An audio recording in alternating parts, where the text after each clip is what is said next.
Muy buenos días con todas, con todos, con todes. Bienvenidos, bienvenidas, bienvenides a esta última sesión de coyuntura del año que organizamos en Desco todos los martes. Un agradecimiento especial a Pilar Arroyo y Rocío Silva Santiesteban, quienes gentilmente han aceptado compartirnos sus apreciaciones de lo que ha sido este año. Sabemos que es difícil a veces escapar a la coyuntura inmediata, pero dado que tenemos que hacer una reunión de balance del año, vamos a tratar de ir mirando lo que ha sucedido este año, que seguramente explica de alguna manera, y no solo lo de este año, ¿no? Como lo decimos y lo acabamos de dialogar, esto viene de hace mucho tiempo. Pilar Arroyo es socióloga, ella es analista política del Instituto Bartolomé de las Casas, ha sido concurrente de nuestras sesiones de coyuntura. Muchas gracias, Pilar, por estar esta mañana con nosotras. Y Rocío es abogada, es escritora, poeta, muy versátil, Rocío, política también, ha sido congresista de la República. Nuevamente les doy las gracias por estar con nosotros. Ellas van a tener 20 minutos para presentar algunas ideas, obviamente no muy profundas o análisis muy profundos, pero que se irán seguro manejando con el diálogo. Vamos a iniciar con la presentación de Pilar. Adelante entonces, Pilar, y de ahí conoció. Micrófonos, por favor.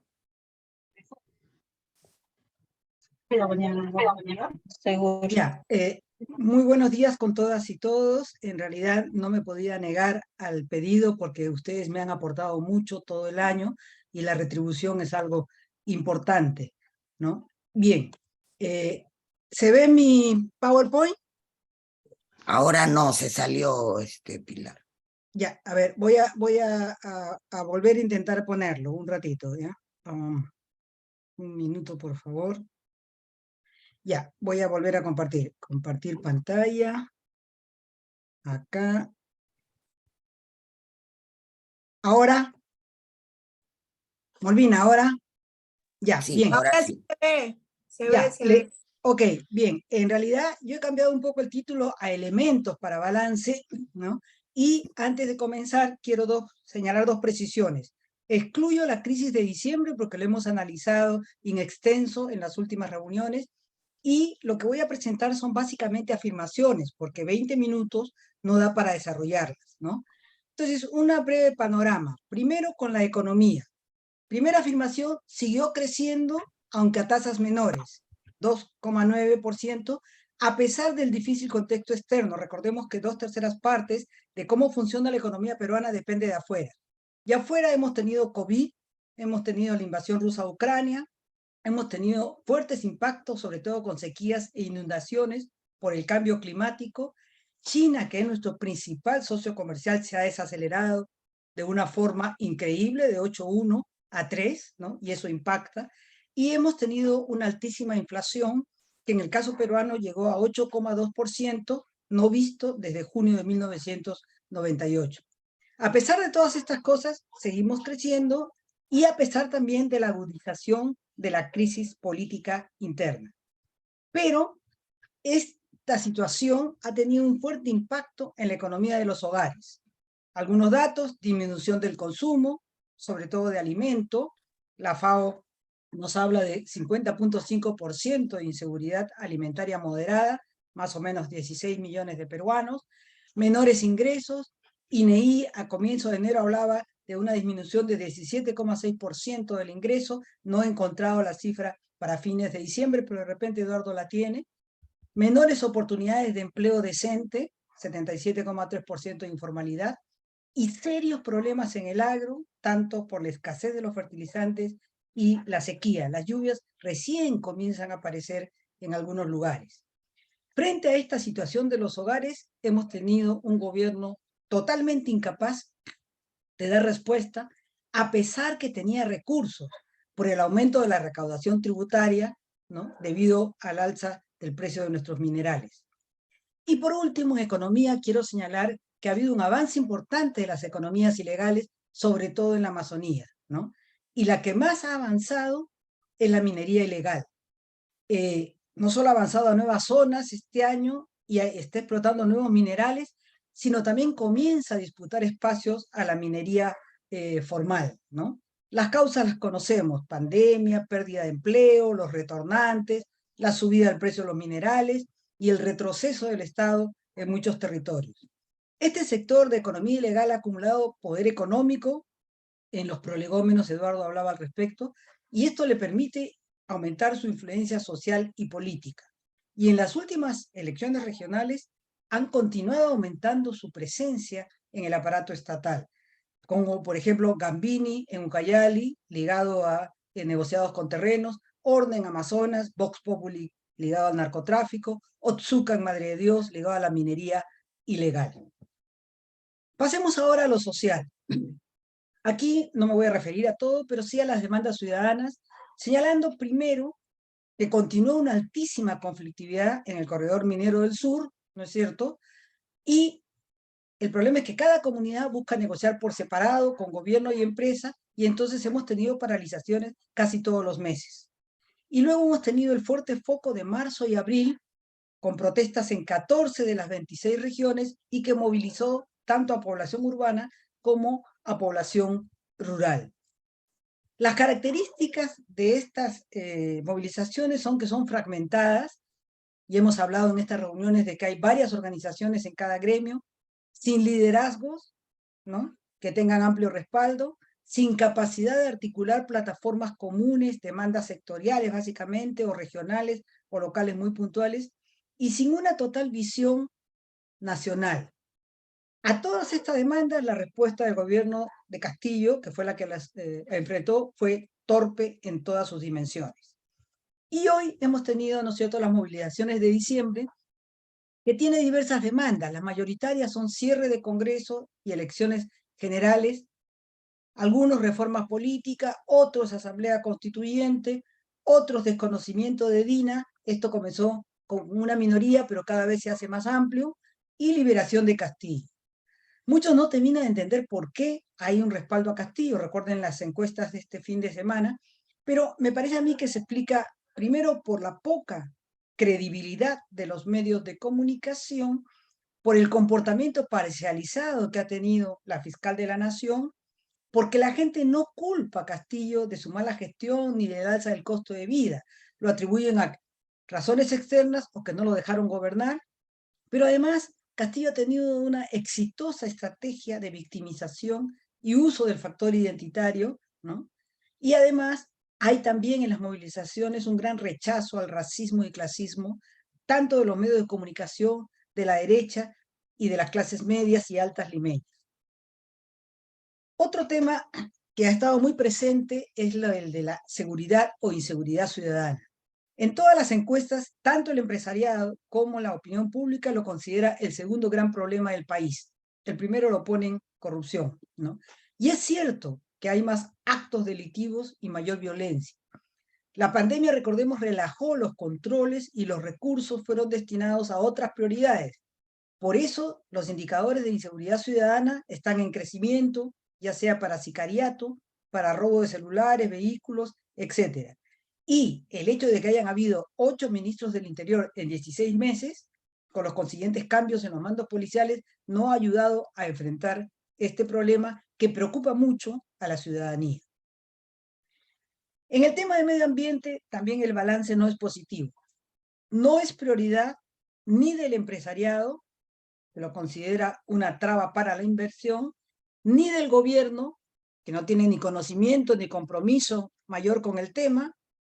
Basta ver cómo no ha podido impulsar ni siquiera la aprobación de Escazú, del acuerdo de Escazú, ni de la opinión pública, que tiene otras urgencias.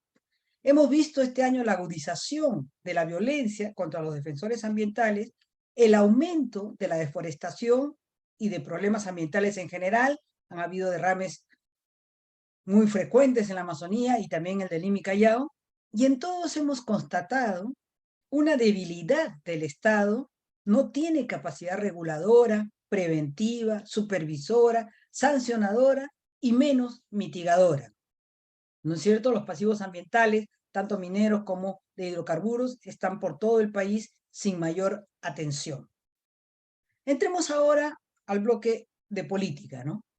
Aquí este año hemos visto un ejecutivo cuyo eje de su actuación ha sido la sobrevivencia, la colocación de sus partidarios en el Estado, me recordaba mucho el caso del APRA, y lucrar del Estado.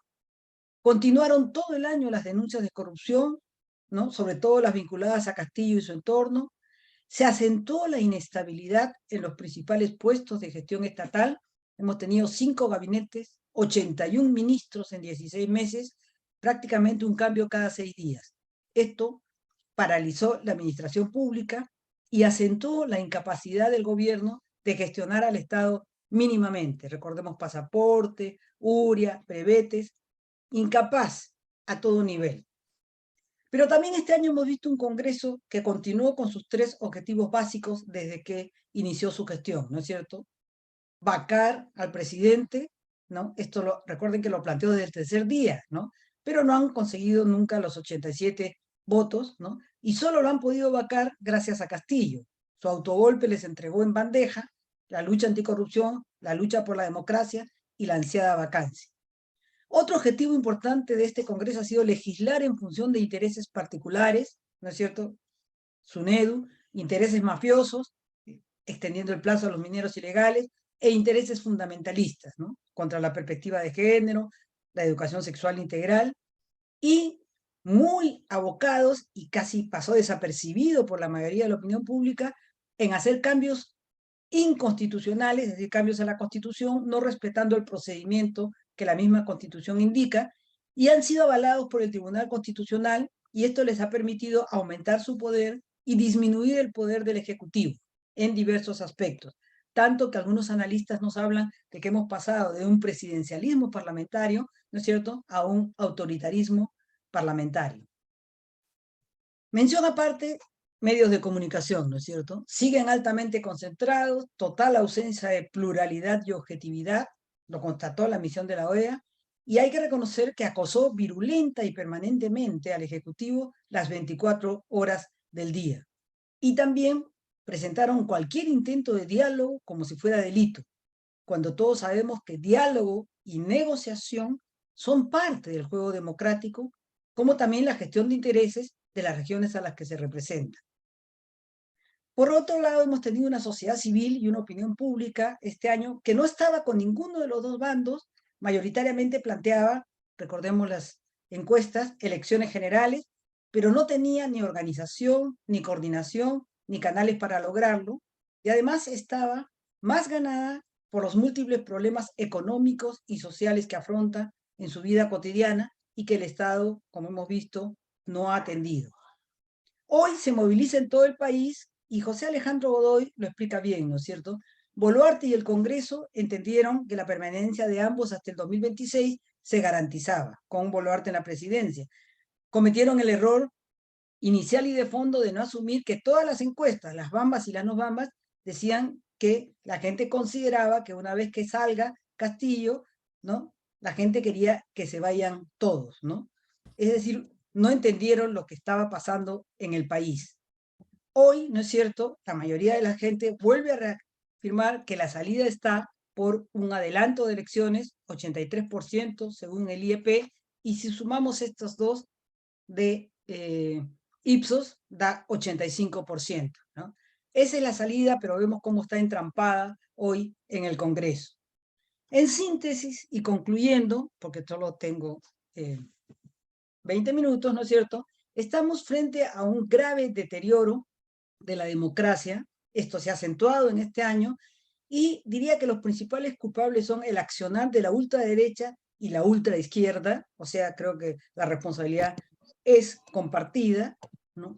También es culpable Castillo por ese mamarracho de autogolpe, ¿no?, que duró 88 minutos, y creo que en cierta forma también, disculpen ustedes si alguien se ofende, nos cabe responsabilidad a nosotros, ¿no?, porque no hemos sido capaces de canalizar por medios pacíficos la gran frustración, desconfianza indignación e impotencia que siente la mayoría de la ciudadanía frente a lo que sucedía. Recuerden que ya en el 2021 el Barómetro de las Américas nos decía que solo 21 peruanos y peruanas estaban satisfechos con la democracia. Y la encuesta del IEP del 17 de diciembre lo confirma, ¿no? Solo disminuye un punto. 20% prácticamente son los que están satisfechos o muy satisfechos con la democracia. Perdón, menos 20%, 16%, ¿no? Entonces estamos acá ante un reto y desafío muy serio, ¿no? Y es como en este año tan terrible donde se ha deteriorado muchas cosas, ¿no es cierto?, logramos remontar esta vía. Bien, espero no haberme pasado del tiempo que se me dijo. Muchas gracias. No, Pilar, al contrario. Ha gustado menos. Pero ya tendremos oportunidad de ampliar. Muchísimas gracias, además, por haber en tan poco tiempo planteado tantos temas que han sucedido este año. Vamos a dar ahora la palabra a Rocío. Adelante, Rocío. Y bueno, gracias Molvina, Pilar, como siempre, tan prolija y además exacta en toda su evaluación, análisis que ha hecho. Bueno, yo lamentablemente no he podido salir mucho de la coyuntura final, ¿no? Porque, bueno, creo que nos ha marcado a todos y especialmente de una manera muy emotiva, ¿no? Entonces yo he planteado una lectura en 5 puntos, ¿no? Y bueno, el primer punto es lo que había llamado Pilar, ¿no?, el mamarracho, pero es un autogolpe de 120 minutos, que no duró más, ¿no? Primero, ese autogolpe es un parteaguas, obviamente, ¿no? En la escena política y social. Pero ojo, es un parteaguas que por este momento, está, digamos, tapando con un velo el origen del mismo autogolpe, ¿no? Que fue, sin duda alguna, las evidencias de corrupción y el miedo a la vacancia, ¿no? No nos olvidemos que el día 7 de diciembre, cuando Pedro Castillo va a dar su mensaje, a las 9 de la mañana, Sealtiel Marrufo había dicho, era la primera persona que decía ante la Comisión de Fiscalización del Congreso y ante las cámaras de televisión que le había entregado 100.000 soles en su mano a Pedro Castillo. Y esa era una acusación grave porque era la primera persona que lo decía de esta manera en un ámbito, digamos, político importante, pero además jurídico, ¿no? Bueno, obviamente también se trata de la peor gestión, ¿no?, de gobierno alguno, creo, en los últimos 20 años, la verdad. Ni siquiera la de Vizcarra ha sido tan mala, ¿no? Ha retrocedido el Estado, ha inmovilizado el Estado. De hecho, la institucionalidad sigue funcionando, pero obviamente sigue funcionando con los mandos medios, con los viceministros, con los directores, en fin. Se ha seguido organizando el Estado, pero no ha podido haber implementaciones básicas, ¿no? Porque todo estaba, en verdad, puesto sobre la mesa como si fuera un castillo de naipes, y todo además funcionando alrededor de cuántas personas metidas en qué sector del Estado, ¿no? Eso es lo que ha estado funcionando. Y después, algo que me ha llamado la atención también bastante de este autogolpe es lo que nosotros llamamos en literatura el poder de la interpretación. Es decir, este concepto que cada vez se divulga más en los análisis, y es las narrativas, ¿no? Con la construcción de narrativas después de los hechos, ¿no? Los hechos factuales están ahí, nosotros los vimos por televisión, pero de pronto surgen las narrativas. Y las narrativas son una negación a este autogolpe, ¿no? Una negación, perdón, una negación por todos lados, y una negación que va construyendo una inimputabilidad de Pedro Castillo, ¿no? Como una especie de gesto condescendiente, ¿no? Y esto tiene, obviamente, varias interpretaciones, por supuesto, ¿no? Que las vamos a ver más adelante, pero digamos, una que es la interpretación tipo Guido Bellido, estaba drogado, ¿no? No sabía lo que hacía, o sea, inimputable absoluto. Y la otra es, digamos, una redacción que más adelante llamaré sutilezas jurídicas, ¿no? A ver, el segundo punto son las protestas, ¿no? Las protestas que son más fuertes, más violentas y más reprimidas, en verdad, en los últimos años, ¿no? Incluso más reprimidas que las protestas contra Manuel Merino, ¿no? Que fueron, o sea, que la reacción fue más inmediata, pero bueno, las circunstancias eran otras también, ¿no? Entonces, también, ya le había comentado Pilar, no hubo una lectura política, ¿no? de la sucesión. Era algo que se veía venir en el sentido en que si se ponía Boluarte con un apoyo del Congreso, obviamente las personas inmediatamente le iban a denominar traidora, ¿no? De hecho, ya eso había circulado en diferentes espacios, ¿no? Por otro lado, digamos, hay una lectura también que yo plantearía desde dos perspectivas, ¿no?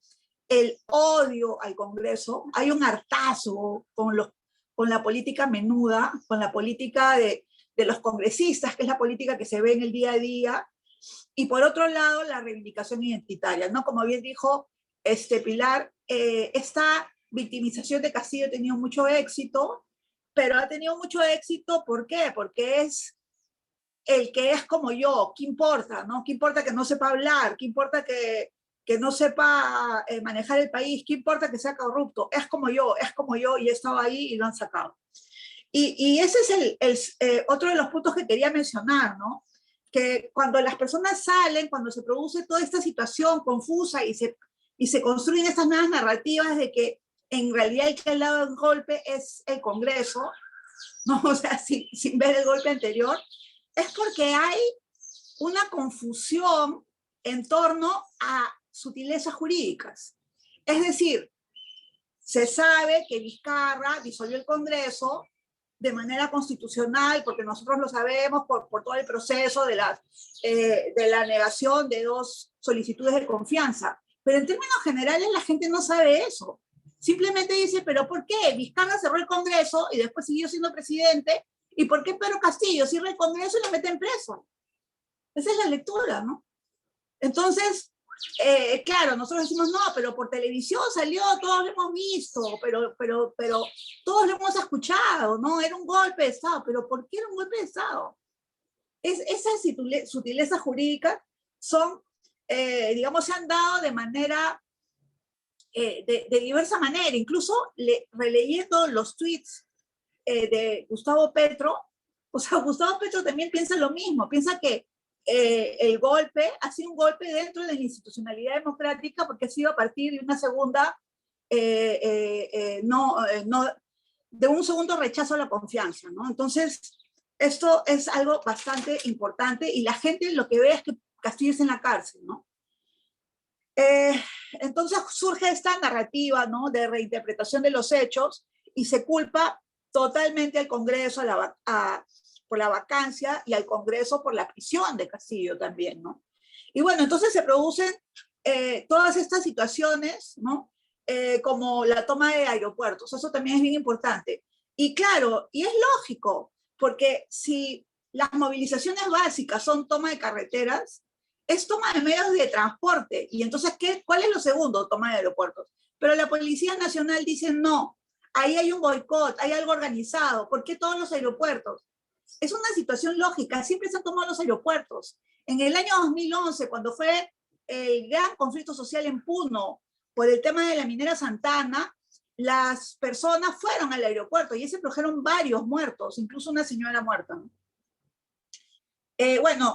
También, digamos, por supuesto, lo de Ayacucho, que lo hemos visto y ha sido terrible, y además simbólicamente tremendo, ¿no? O sea, el espacio ayacuchano, que es el lugar más golpeado por el conflicto armado, y ahora golpeado con la mayor cantidad de muertos, y muchos de ellos tremendamente jóvenes, ¿no?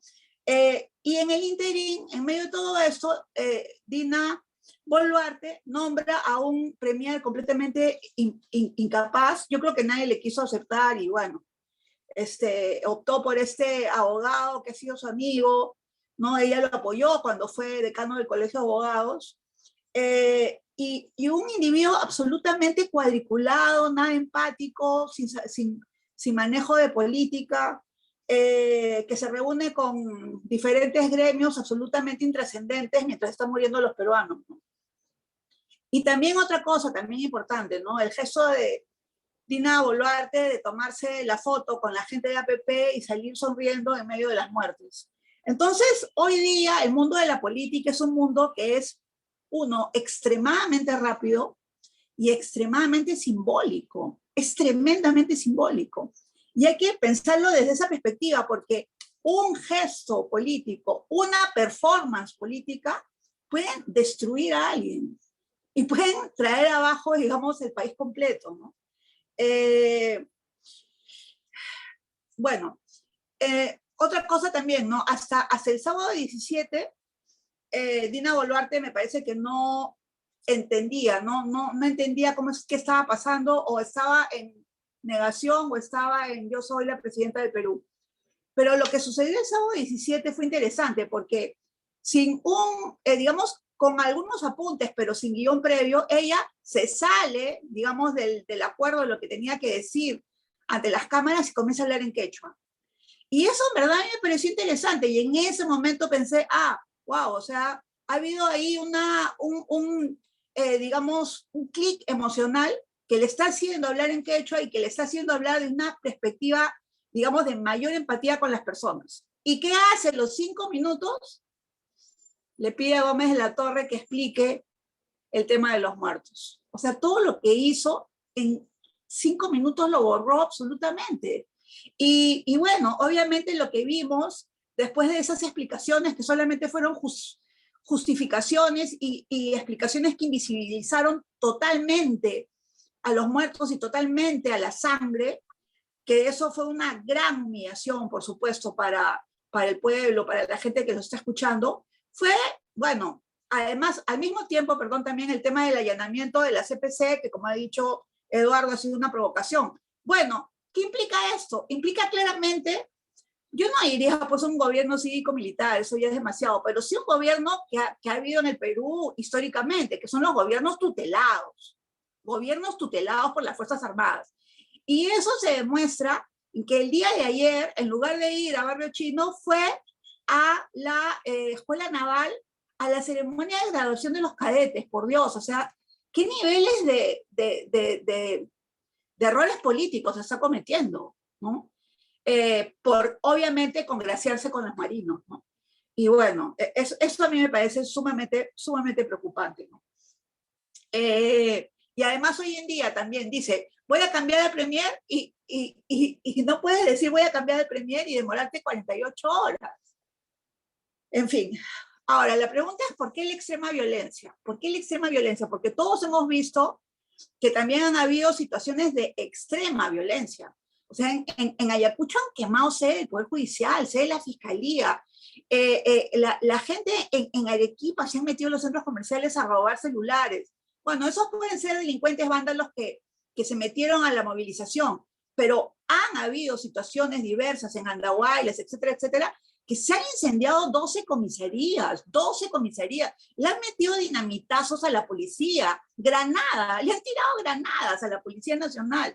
Por favor, o sea, esto es una violencia extrema. Y claro, se explica obviamente por la participación de mineros ilegales en la zona de Charca, pero ojo, en la zona de Charca recién se produce una persona fallecida el día de ayer, pero todo lo demás fue acumulado en Ayacucho y en Andahuaylas, ¿no? Bueno, varios factores, obviamente, para que se produzca una violencia tan extrema, ¿no? En primer lugar, las agendas fragmentadas, nadie conversa con nadie, nadie se organiza con nadie, todo va por un lado.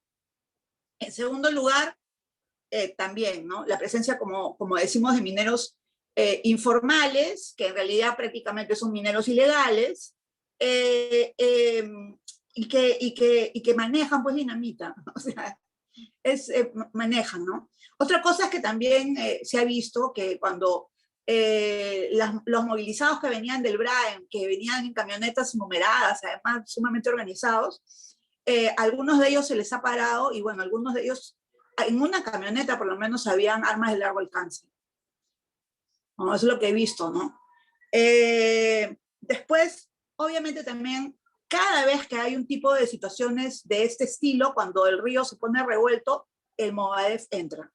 Siempre, o sea, lo hemos visto. Siempre va a aprovechar este tipo de situaciones porque son situaciones que le favorecen. Y ya hemos visto ayer que varias personas que están muy cercanas al Movadef forman parte también de los frentes de defensa de diferentes regiones del Perú. Obviamente también hay infiltrados, también hay ternas. Ayer también he visto claramente que habían personas vestidos de civil que tiraban piedras detrás de los policías. O sea, la policía estaba acá y detrás de ellos habían tirapiedras. O sea, es evidente, ¿no? Y por supuesto, otra cosa que ya no es una situación aleatoria, es algo que siempre sucede hace más de 15 años, y eso lo he visto yo específicamente en el ámbito de derechos humanos, y es el abuso de la fuerza de la Policía Nacional. Y todo eso se debe, por supuesto, a una ley que permite eso, y que la aprobó Ollantumal en el año 2014 y que debería de derogarse. A todo esto, lo que sucede finalmente es que las fiscalías investigan los hechos, ¿no?, de la Policía Nacional, etcétera, pero generalmente nunca llegan hasta el final y por lo tanto tienen que archivar todas sus investigaciones.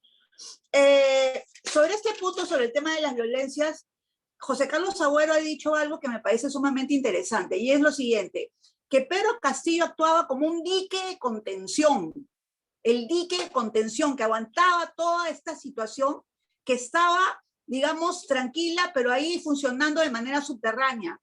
Ante la caída de Castillo, el dique rebalsó, ¿no? Y de todas las demandas embalsadas, obviamente. Y por otro lado, como habíamos comentado hace un rato con Eduardo, me preocupa mucho también esta mirada de los servicios de inteligencia de la policía, que son realmente, no son buenos, ¿no? O sea, la lectura que hacen de la realidad sigue siendo la misma desde hace muchos años, con los mismos tipos, digamos, de reflexión, con los mismos tipos de lógica, y eso lo que plantea siempre es que hay un boicot. Siempre es el concepto del complot y el concepto del boicot, y que todas estas formas de violencia están organizadas de alguna u otra manera, lo cual es absurdo. O sea, no necesariamente lo que sucedió en Pichanaki está vinculado con lo que ha sucedido en Chala, pero la policía lo organiza desde esa perspectiva. Mi cuarto punto, hay algo confuso que ha sucedido entre sombras y que no sabemos qué es. Y me refiero específicamente a toda la situación con este general Bobbio, ¿no? Que llegó a Palacio de Gobierno a las 7 de la mañana para llevar la renuncia del general, y que después se va al Pentagonito y después vuelve a regresar. Son situaciones verdaderamente extrañas. Y por otro lado, el congresista Cueto, dando unas declaraciones rarísimas en las que no señala tan claramente que lo que Pedro Castillo ha hecho ha sido un golpe de Estado, sino más bien como justificando. Entonces, estas situaciones, esto que está pasando, también se vincula con este comando de emergencia que ya se había organizado dentro del ejército y dentro de la, digamos, del comando conjunto, ¿no? Dentro del comando conjunto, ya tenía una especie de comisión de emergencia que actuó rapidísimamente en 5 minutos, ¿no? Eso también me pareció algo verdaderamente extraño. Me pareció, bueno, por salvar su vida, obviamente, y por salvar su libertad, que Torres y Betsy Chávez han negado que ellos tuvieran algún tipo de vínculo con esta situación, lo cual no se sabe. Entonces, y bueno, y también otra cosa que ha sucedido que me parece rarísima. Ayer renunciaron todos los abogados de Pedro Castillo. Es más, o sea, ayer vi que en una de las sesiones, Pedro Castillo estaba con un abogado de oficio. Entonces, ¿por qué están renunciando los abogados? ¿Qué está pasando ahí, no? ¿Qué implicaban las cartas de Pedro Castillo, no? ¿Qué se está moviendo? ¿Qué hay algo detrás que no conocemos, que no vemos, que intuimos, pero que no podemos saber? Y por último, para terminar, ¿qué hacer, no? Bueno, desde cada lugar de enunciación hay una propuesta sobre qué hacer. Desde el Congreso, desde los congresistas, desde la izquierda, desde la derecha, desde los demócratas, desde los no demócratas, etcétera, ¿no? Pero obviamente la percepción es que se vayan todos, especialmente el Congreso. Nueva Constitución también lo escucho, pero hay un rechazo también de los medios de comunicación. Los medios de comunicación le están haciendo muchísimo daño, ¿no? A la opinión pública peruana. Obviamente también que renuncie Dina.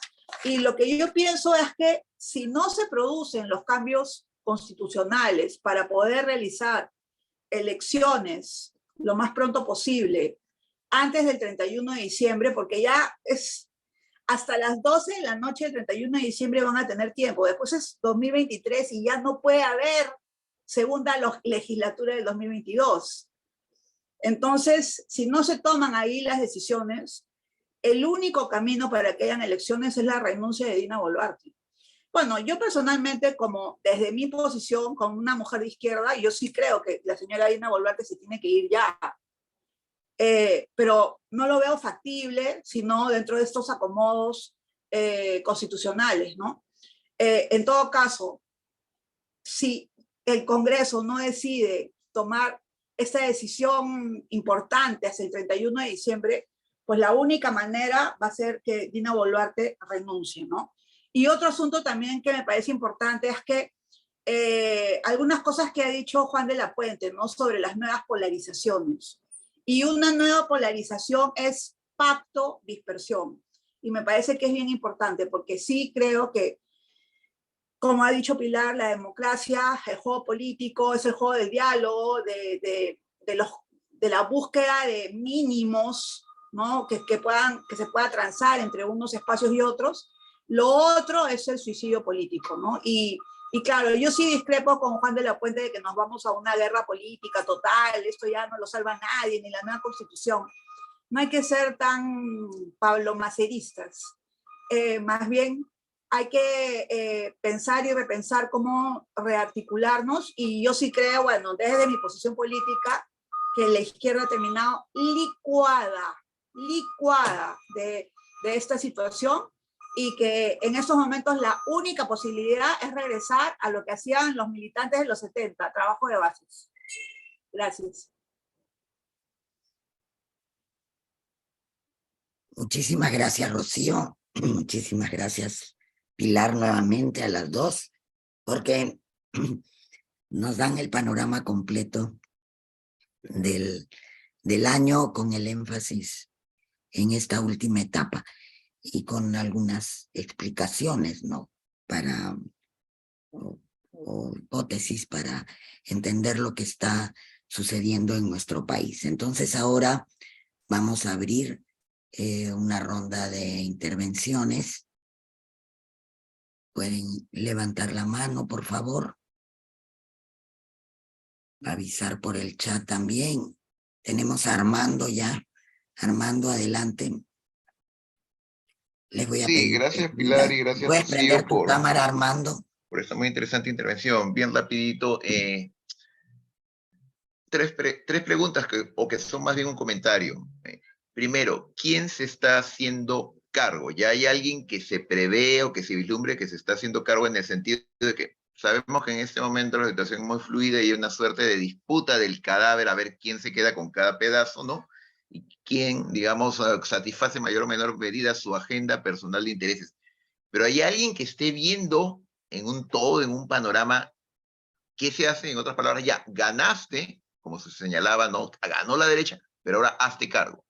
Y lo decía en relación a algunos de los elementos que Pilar señaló, ¿no? De la problemática que ha habido en este 2022 muy complicado, pero además lo que se viene, o lo que ya está pasando. Por ejemplo, la sequía, ¿no? Que ya se ha señalado, es aparentemente está teniendo un impacto enorme y es la mayor que ha habido en décadas. ¿Alguien ya está realmente abordando eso? ¿O sencillamente en este carnaval que hay político, nadie todavía se ha sentado a pensar, bueno, ya, ahora cómo gobernamos, ¿no?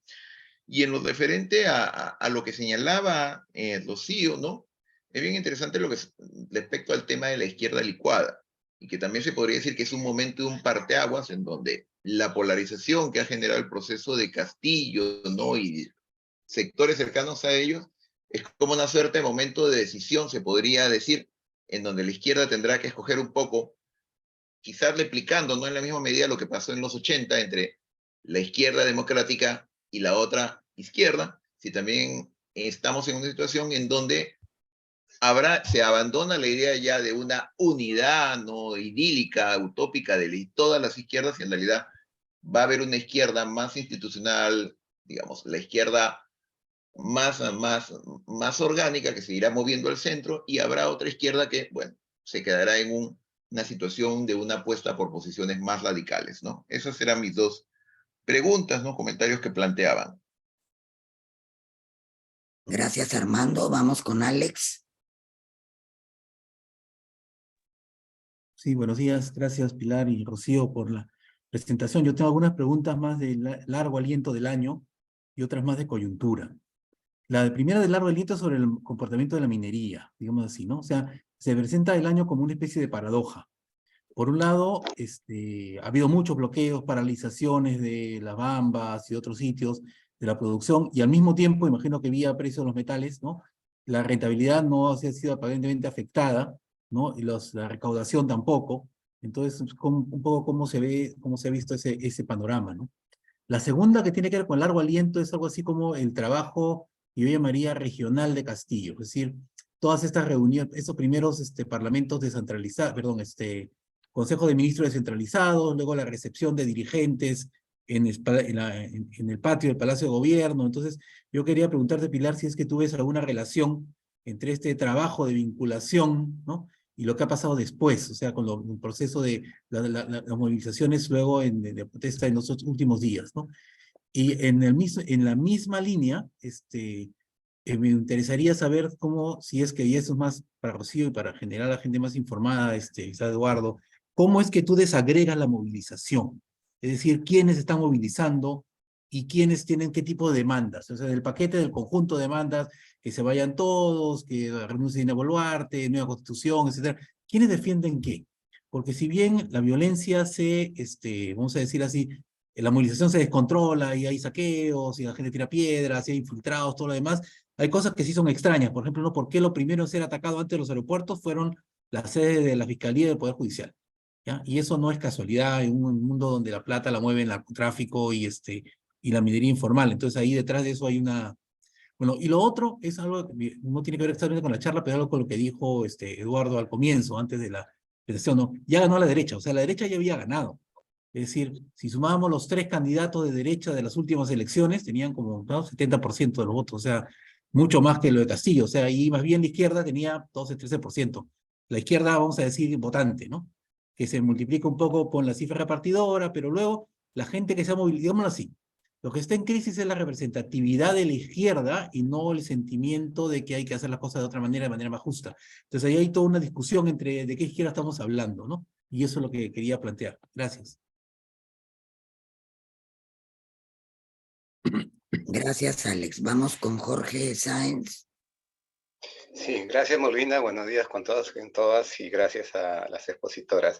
Yo estaba pensando en el escenario que se viene, ¿no? El qué hacer, pero es otro escenario que se viene para el 2023 con nuevas autoridades regionales y locales. Entonces estaba pensando, yo no sé si se logra adelantar las elecciones, yo espero que sí, para que esto ya se calme un poco, pero estoy pensando en cuál sería, digamos, el papel o las relaciones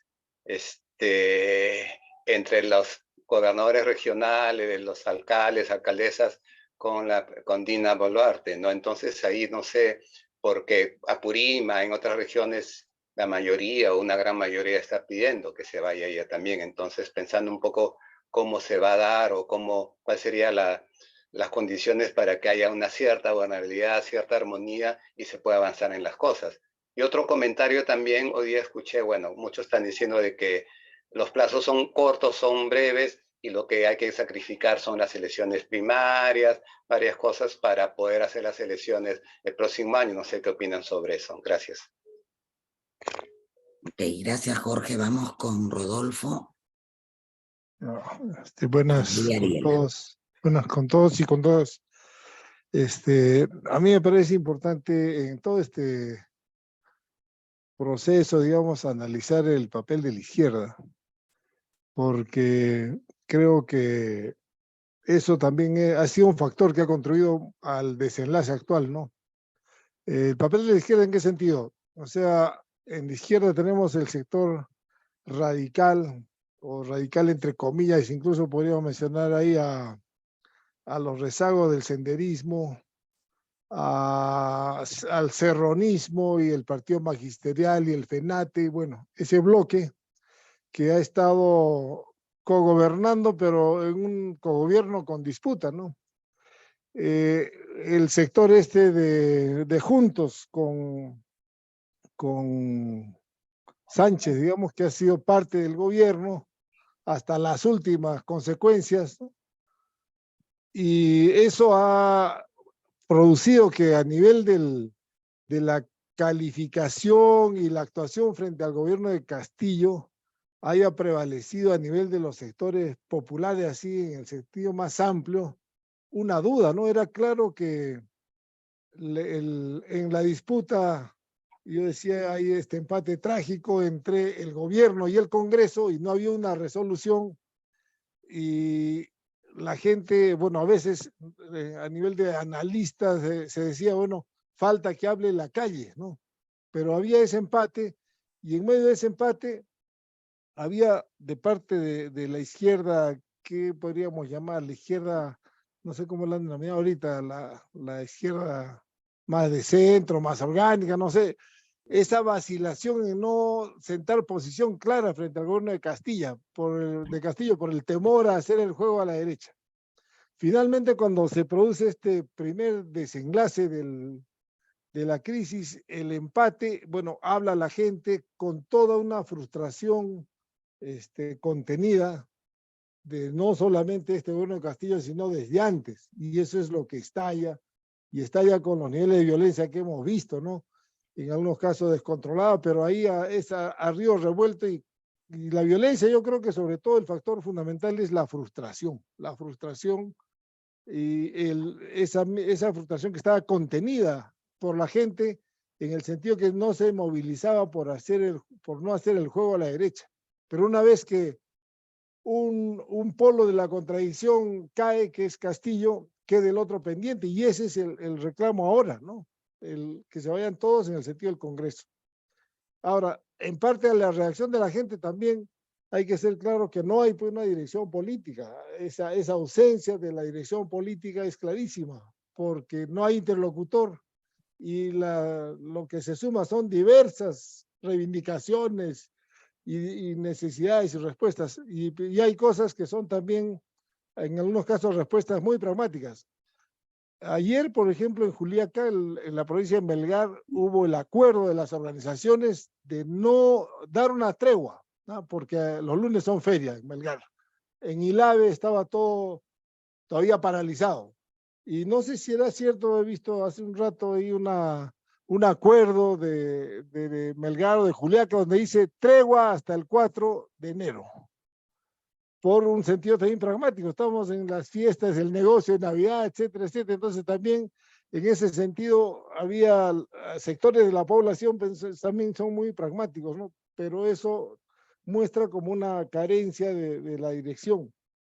Y esa licuación de la izquierda, sí, yo creo que es importante analizarlo, evaluarlo en perspectiva, qué rol se va a cumplir, porque esa izquierda que no se ha pronunciado, que ha estado vacilando, es parte de la crisis del desenlace que ha tenido esta confrontación. Nada más, gracias. Gracias, Rodolfo. Vamos con Ariela. Y ahí podríamos de repente hacer un cortecito para que Rocío, Pilar den algunas apreciaciones. Y también recordar que hay algunos que están escribiendo por el chat No sé si han podido mirar. Ariel, adelante. Sí, gracias Molvina, gracias Pilar y gracias Rocío por la excelente síntesis que han hecho. Yo tenía, relacionada un poco con la pregunta de Rodolfo y de Alejandro, también tengo la sensación de que hay una relación inversa entre el número de muertes y la violencia con la magnitud de la protesta ciudadana.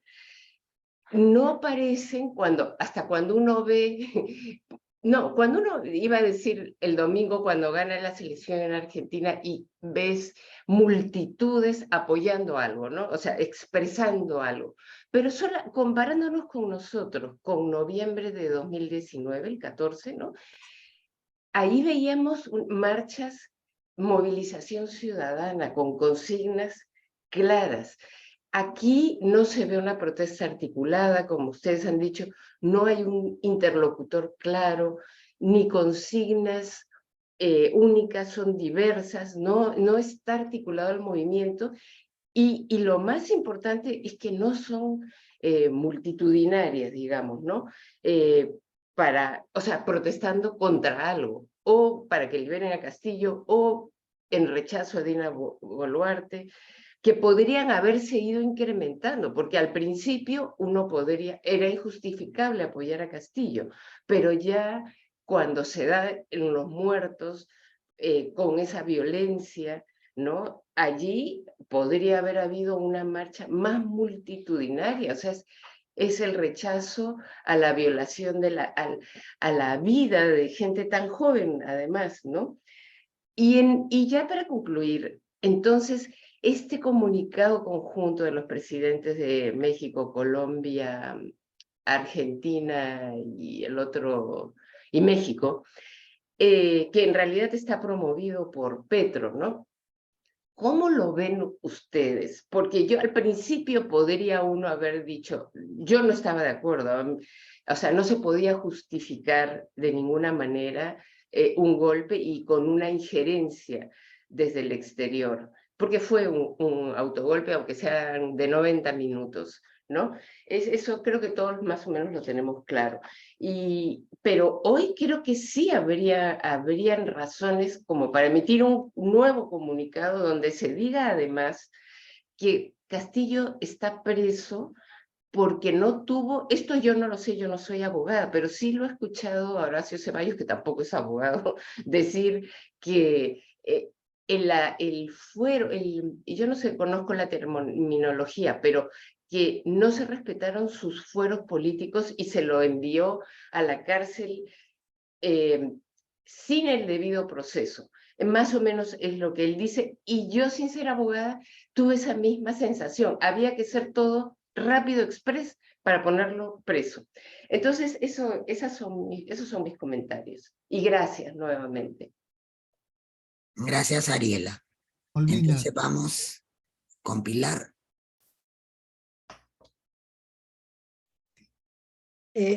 Bien, brevemente, porque creo que lo importante aquí es el diálogo. Armando decía, ¿quién se hace cargo? Justamente el grave problema que tenemos es que nadie se hace cargo. Y parte de la furia demostrada en estos días, ¿no? Con las manifestaciones es eso, es decir, la gente tiene urgencias que nadie está atendiendo, ¿no? Por otro lado, totalmente de acuerdo con que la izquierda se ha licuado y totalmente de acuerdo con, yo agregaría, ¿no? A lo que se decía que era por temor a hacerle juego a la derecha, sí, pero por otro también yo creo que esta idea de que todo se resolvía, ¿no es cierto?, con la pastilla de la Asamblea Constituyente, también afectó la capacidad de maniobra de la izquierda, ¿no? Y lo que es curioso, por lo menos desde mi punto de vista, es que esta situación generada en diciembre ha abierto posibilidades de que este planteamiento pueda ser atendido por algunos, porque si bien es cierto que los medios de comunicación y la ultraderecha lo niegan, me sorprendió mucho Rosa María Palacios en estos días diciendo, bueno, lo importante es que se acuerde que vamos a elecciones generales. Algunos quieren no quieren aprobarlo porque quieren bicameralidad. Bueno, pongamos a referéndum bicameralidad. Otros no quieren aprobarlo porque quieren asamblea constituyente. Bueno, pongamos en el referéndum una asamblea constituyente y que la gente decida. Entonces, eso sobre el asunto de la izquierda. Sobre la minería, es verdad que han habido numerosos bloqueos, pero la rentabilidad es alta, ¿no? Y eso se expresa en la recaudación. Yo he estado viendo los informes de SUNAT de todos los meses y realmente dinero tenía el Estado como para atender las necesidades de la población, pero su ineptitud y el hecho de estar centrado en otras cosas no lo hacía, ¿no? En cuanto a lo que decía Alex de los consejos ministeriales descentralizados, ¿no es cierto? Y recibir a la gente en Palacio, lo segundo fue muy simbólico. Para mucha gente, y eso lo he escuchado en diversas regiones, ¿no es cierto? Primera vez que ellos pisaban Palacio, siempre lo han pisado los empresarios, etcétera, ¿no? Y lo de los consejos de ministros, Castillo tuvo la suerte de no tener tiempo para que la gente se diera cuenta que todos los ofrecimientos no los podía cumplir. Y entonces sí, en parte de los que lo respaldan, recuerden que según la última encuesta de IEP es casi 40% y los que aprueban su gobierno es 27%, ¿no es cierto? Para esta gente Castillo sí les tenía la expectativa de que Castillo sí les solucionara los problemas, ¿no? Ahora, luego se pregunta ¿quiénes están detrás de la demanda? Miren, yo de mis miradas sobre los conflictos sociales, tengo la impresión que en todo conflicto social, en toda demanda, hay como 5 tipos de actores, ¿no? Y 3 de ellos siempre favorecen la violencia. Está primero gente que desde el Estado y de la sociedad, ¿no es cierto?, no entiende que hay demandas legítimas y siempre ve solo asusadores, terroristas, etc. Y entonces, estos buscan generar enfrentamientos para poder justificar la represión, porque para este sector el diálogo, ¿no es cierto?, es más bien una muestra de debilidad, ¿no? Hace años, el Programa de Naciones Unidas para el Desarrollo hizo un estudio y encontró que 29.4% de la población peruana piensa así. Pero también tenemos, ¿no es cierto?, pobladores que usan la violencia porque piensan que esa es la única forma en que el Estado, el poder, los va a escuchar. O sea, si no hay un muerto, ¿no?, si no corre sangre, si no incendio algo, nadie me va a atender. Y muchas veces hasta los medios de comunicación, ¿no es cierto?, los incitan a esto.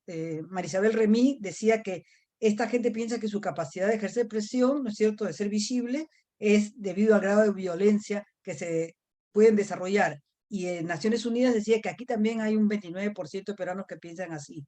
Y luego tenemos lo que ya ustedes han mencionado, Rocío lo ha mencionado y también algunas intervenciones, violentistas profesionales, ¿no? Etnocaceristas, Movadef, y la gente de la economía ilegal, ¿no? Narcos, minería ilegal, etc. Son una minoría, pero son muy, muy efectivos. Alguien preguntaba esto de, ¿no?, los incendios a la Fiscalía y al Poder Judicial. Yo me lo explicaba de 2 maneras, ¿no? Una es que en realidad la gente ha ido acumulando mucha bronca frente al sistema de justicia porque han estado considerando que en realidad ese sistema de justicia estaba parcializado y estaba empapelando a Castillo, o sea, no creían en las denuncias de corrupción. Además, basados en su propia experiencia, donde su relación con el Poder Judicial de sus respectivas regiones es una relación con un poder corrupto que siempre, ¿no es cierto?, les pide cosas y gana el que pueda, digamos, romper mejor la mano del juez. Y también el otro factor que ustedes mencionaban, es decir, los mineros ilegales les conviene, digamos, destruir los espacios judiciales, pero creo que ahí han convergido esos 2 tipos de intereses, ¿no? El de lo que yo llamo violentistas profesionales, entre los que incluyo a los mineros ilegales, ¿no es cierto?, y lo otro. Pero también yo creo que en las protestas hay gente que salió buscando hacer un uso responsable de la fuerza, no violencia. Para ellos bloquear carreteras, tomar diversas instalaciones, ¿no es cierto?, no es ilegal, aunque la ley así lo considere, ¿no? Para ellos eso es legítimo, ¿no?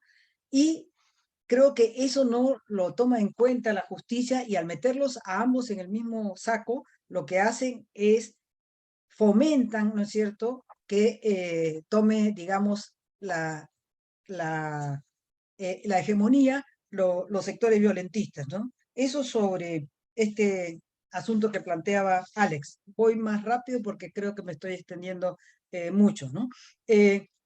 Yo creo que si bien hoy, sobre lo de Jorge, sobre los gobiernos regionales, hoy hay un rechazo de los gobiernos regionales a Dina, yo creo que ellos también, así como los habitantes de Juliaca que alguien mencionaba, son pragmáticos. Es decir, si no logran sacar a Dina, van a llegar a acuerdos con ellas porque dependen del gobierno central para poder hacer muchas cosas, ¿no? Y si bien estoy de acuerdo con Jorge que los plazos cortos, ¿no?, que se quieren dar para nuevas elecciones no van a permitir, digamos, hacer reformas, creo que lo que pasa es que el momento ha cambiado y el plazo para llamar elecciones tiene que ser corto porque parece ser la única forma de parar estas movilizaciones y este baño de sangre, ¿no? En cuanto a lo de Ariela sobre la intervención de estos gobiernos, yo francamente estoy en contra, me parece que su primer comunicado fue malo, ¿no?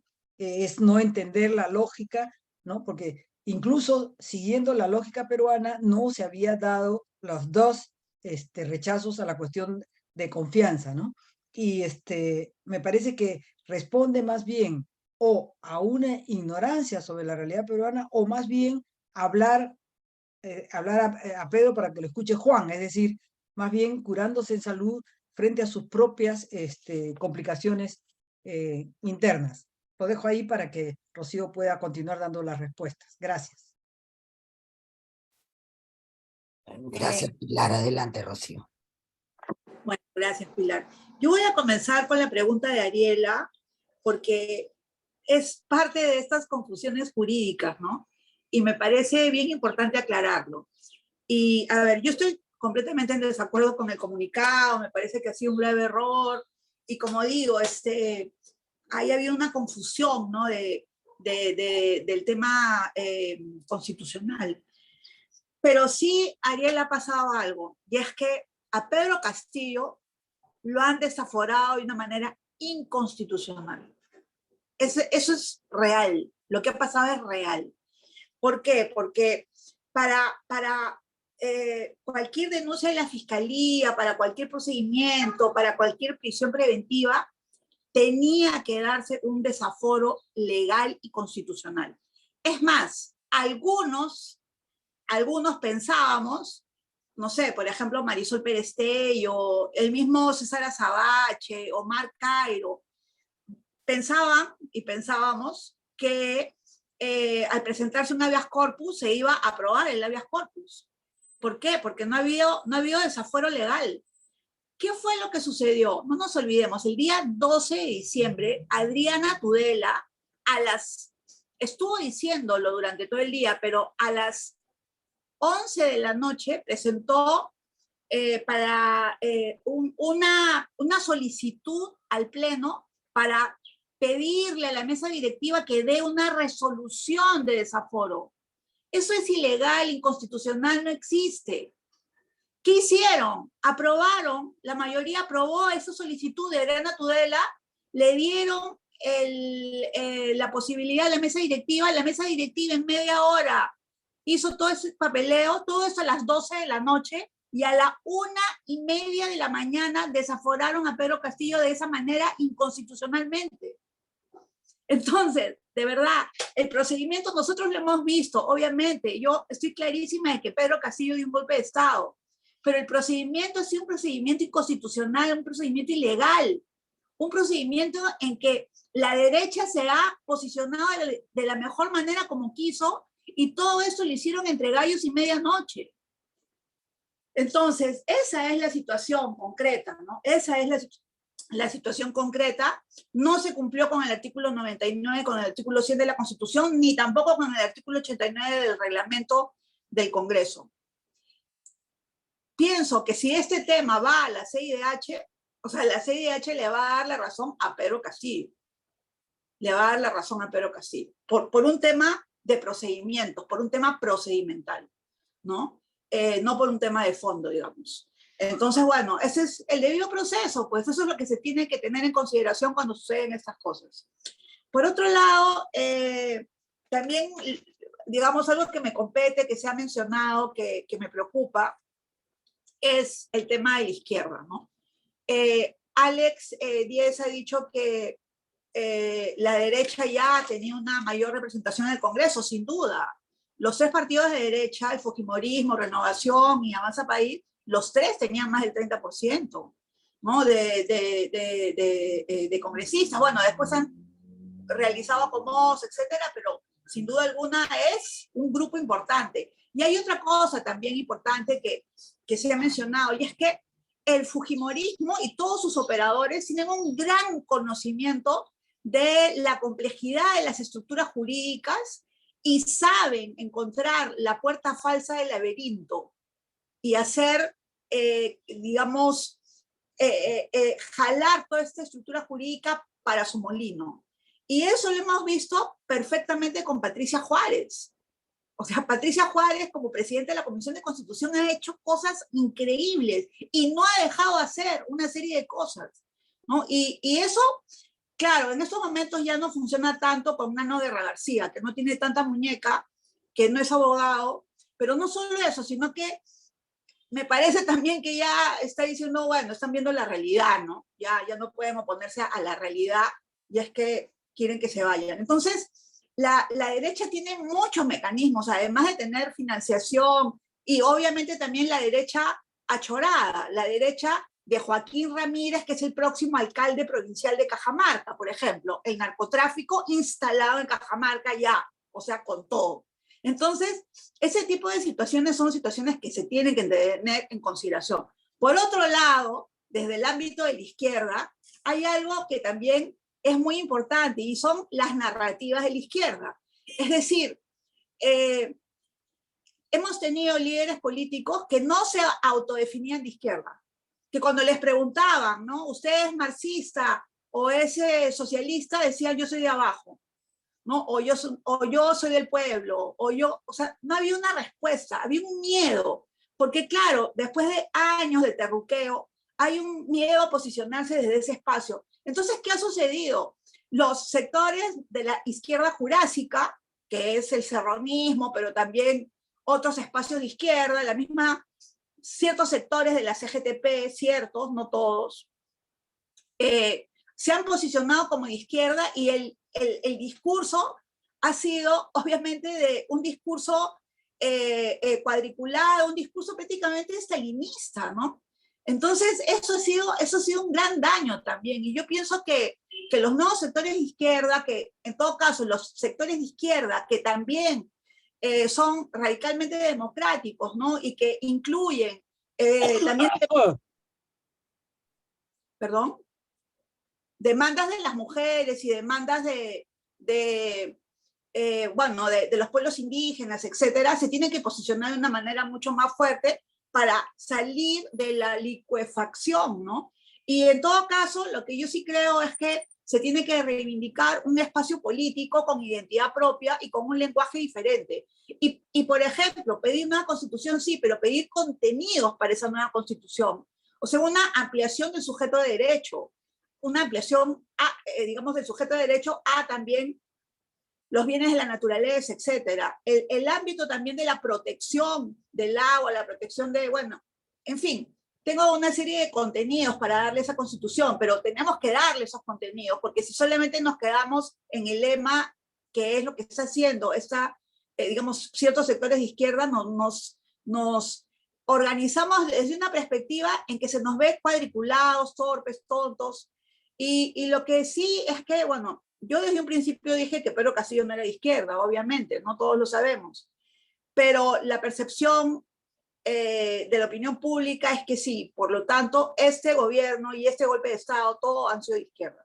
Y por eso es algo que nosotros tenemos que asumir desde la izquierda. Tenemos que tener conciencia de toda esta situación y también conciencia de lo que hicimos y lo que no hicimos, ¿no? Porque es cierto lo que ha dicho Rodolfo, ¿no? Que hay una izquierda dubitativa, y francamente no podemos ser una izquierda cuadriculada a pasar a ser una izquierda dubitativa, ¿no? Bueno, gracias. Gracias, Rocío. Vamos a hacer una segunda ronda de intervenciones, ya que aún tenemos un tiempito. Empezamos con Aisha.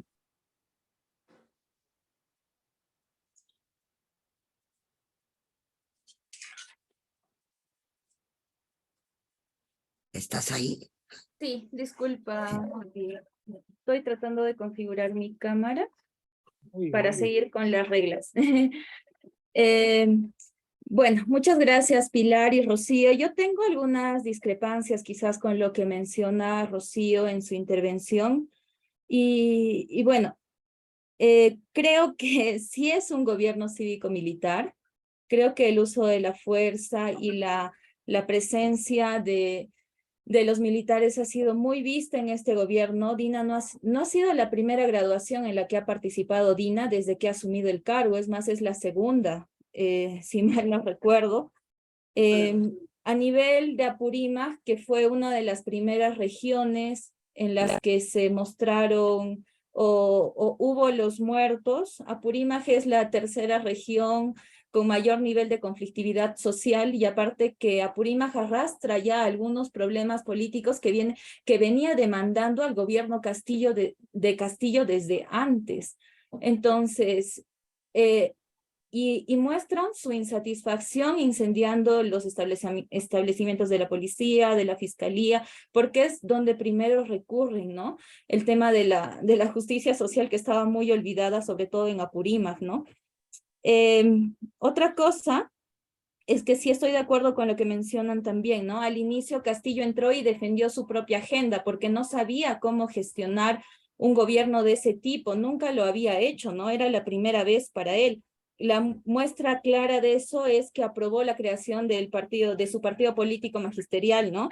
Entonces, creo que a nivel del sur, yo el día de ayer, las comunidades se están movilizando aquí. Hay una gran movilización. La provincia de Acomayo ha bajado con todas sus comunidades y con todas sus bases. El día de ayer han estado alrededor de las 2 de la tarde en Cusco. Hoy día están bajando todas las comunidades campesinas del Valle Sagrado, también en sus carros, en caravanas, con las banderas. Pero pasó algo curioso y quisiera compartirlo con ustedes, algunos mensajes que recogí de la movilización. El primero era que, y sobre todo de jóvenes, que decían: la sangre de los muertos no se olvida. El segundo mensaje es que, y con carteles, tengo las fotos de los compañeros y compañeras que decían: nosotros no somos terroristas. Los otros mensajes claros que hay aquí en la región de Cusco y que es por la lucha es el cierre del Congreso y la renuncia de Dina Boluarte. Son mensajes claros y personalmente yo creo que sí tienen una agenda clara.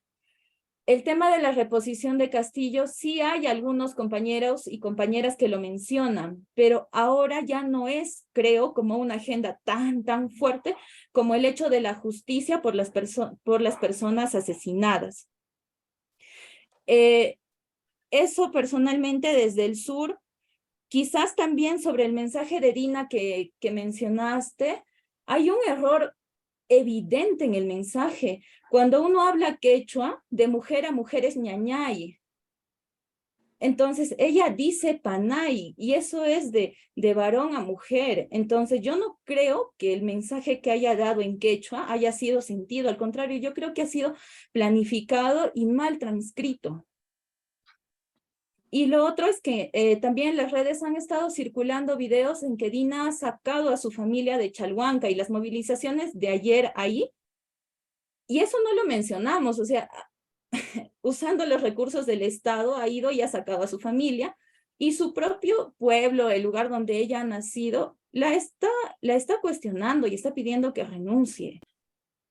Entonces, quizás hay que ver también esos factores en regiones.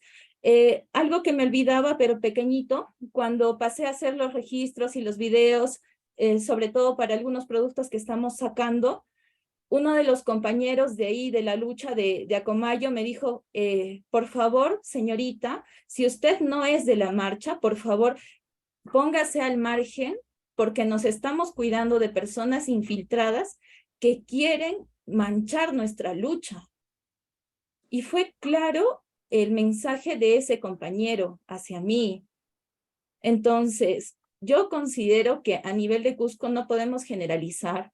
Conocemos las asociaciones, las organizaciones que están participando de esta lucha y no podemos deslegitimar ni desmerecer el esfuerzo que hacen compañeros y compañeras que vienen en camiones movilizándose sin tener lugar donde dormir, dónde comer, dónde quedarse, porque la movilización que va a haber hoy en Cusco va a ser enorme. De Chumbivilcas también están viniendo compañeros de Espinar y de todo lugar, y sinceramente esperemos que tenga algo de resultado y que esta voz sea escuchada, porque creo que lo merecen. El pueblo se merece ser escuchado porque ha estado disconforme por 200 años, porque al sur no se le ha mirado y curiosamente es el sur quien siempre se levanta a hablar ante estas vulneraciones de derechos, de la discriminación y del racismo que vivimos aquí, ¿no?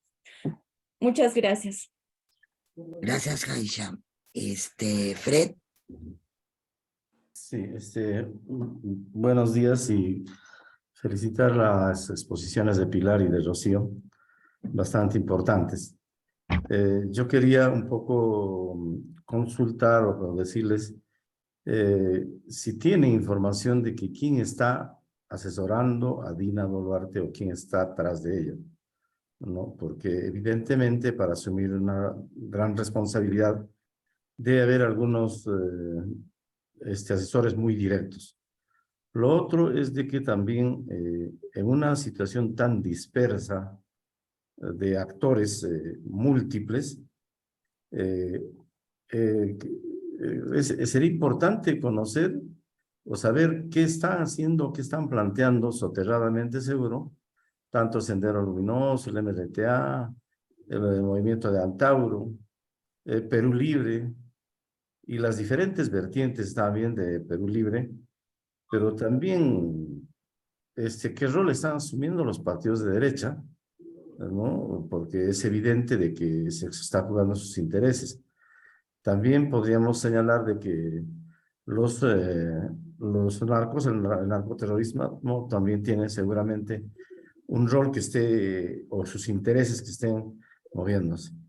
Finalmente, quisiera también preguntarles de que se está hablando de una descohesión social terrible. Nunca antes en el país se ha diversificado, se ha visto tantas instancias, tantas expresiones, a tal extremo de que ya no existen, digamos, bloques consolidados, ¿no? Entonces hay una descohesión social terrible y también el liderazgo dentro de las organizaciones políticas organizaciones sociales está bastante deteriorado, ¿no? Entonces, y lógicamente, eso estaría generando una situación de extinción de los partidos políticos, ¿no? Entonces, ¿cuál sería la propuesta que nos plantea tanto Rocío como Pilar? Gracias. Gracias, Fred. Si no hay nadie más que quiera hacer uso de la palabra, por favor.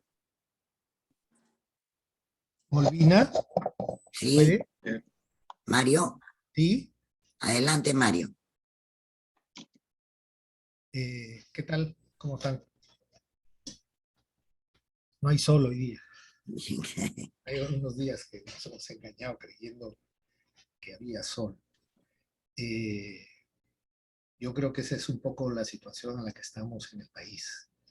Quería hacer unos comentarios para escuchar las opiniones sobre mis comentarios. Es decir, si les parece que estos comentarios son razonables. Y, por supuesto, estos comentarios están hechos a la luz y al oído, sobre todo, de lo que nos ha ayudado a reflexionar Pilar y las otras cosas que ha dicho Rocío. Bueno, creo que la frustración con sufrimiento es en realidad una parte esencial, una narrativa peruana, para usar un concepto que se está poniendo. Y es una narrativa compartida por políticos, ciudadanos, por instituciones, jugadores y adversarios en la cancha. líderes regionales, por todo el país.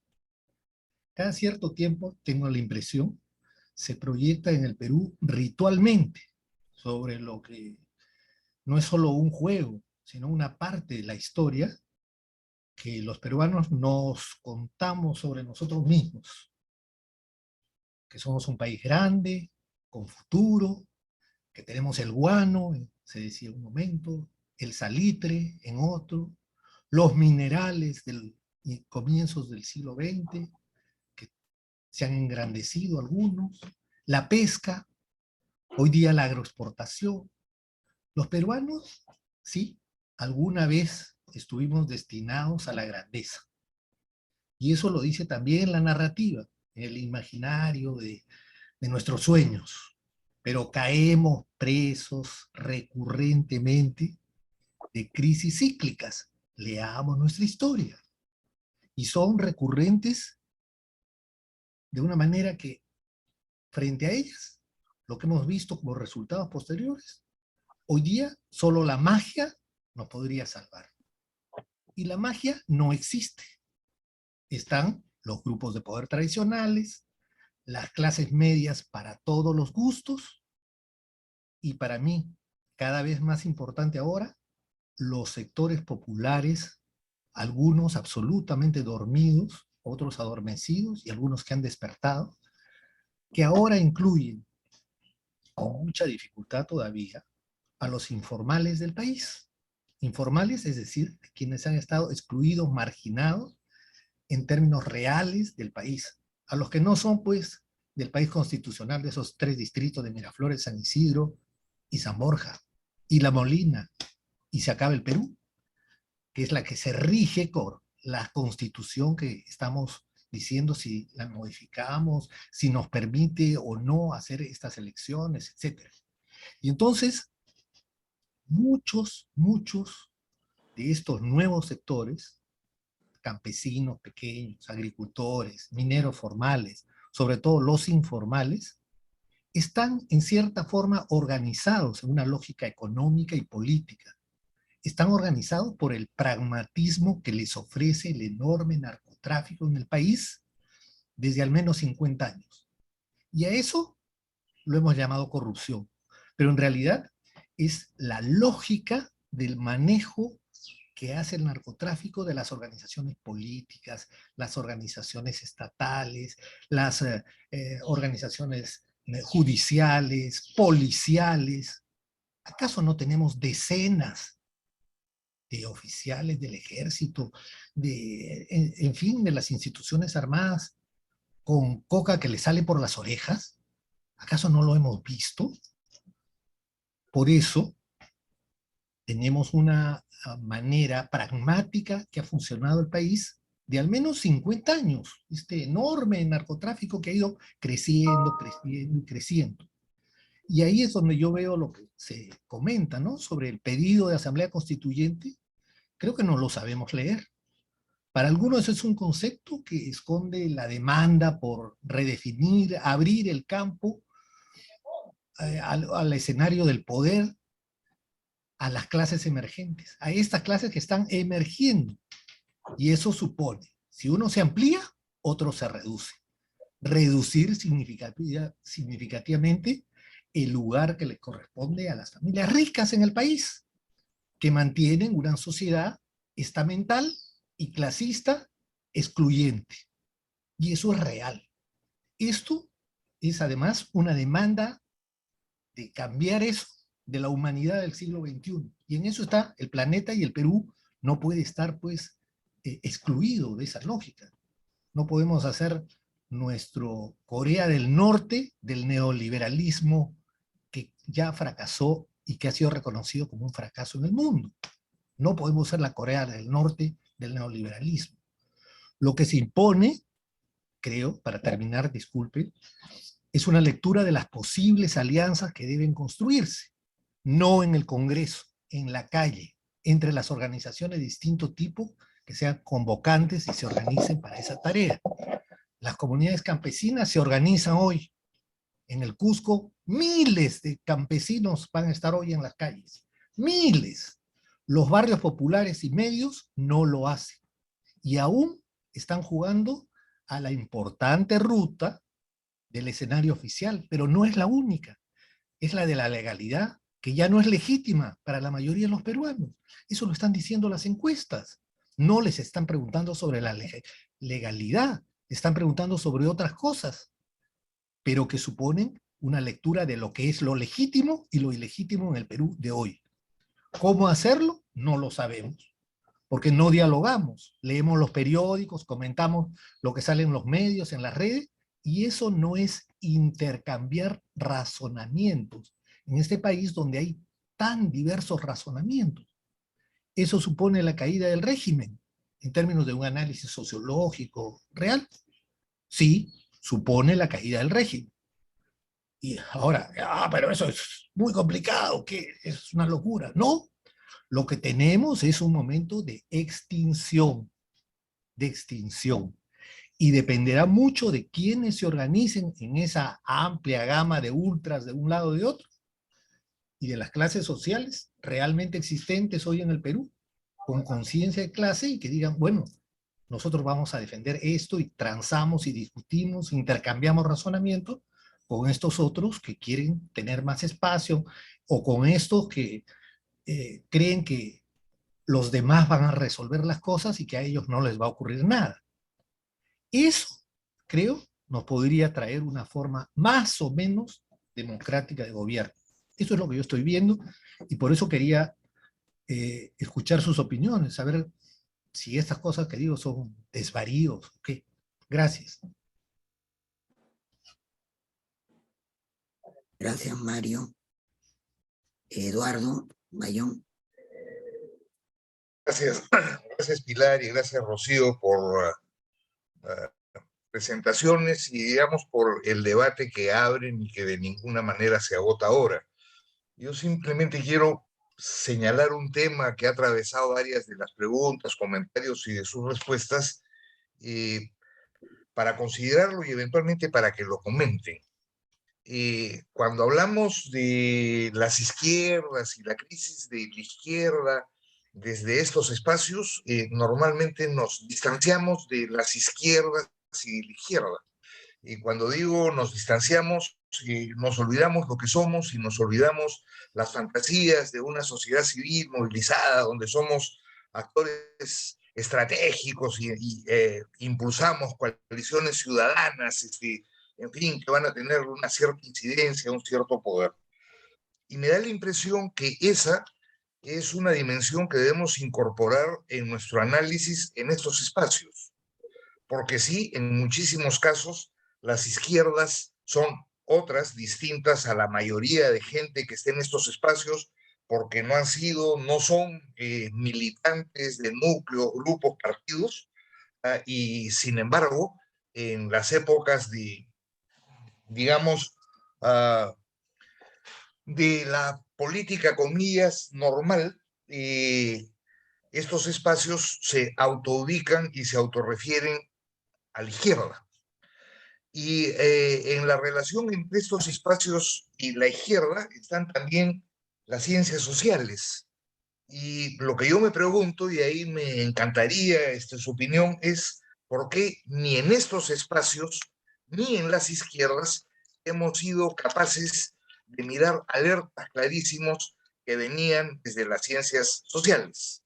A ver, uno, el fin del modelo de cohesión social que caracterizó no al Perú, a la región, digamos, hasta el final de la década del 80, y que fue instrumental a dictaduras y a democracias, que dejó de existir en ese momento sin que nadie, ni en la izquierda, ni en las ciencias sociales, nos preocupáramos por ese asunto.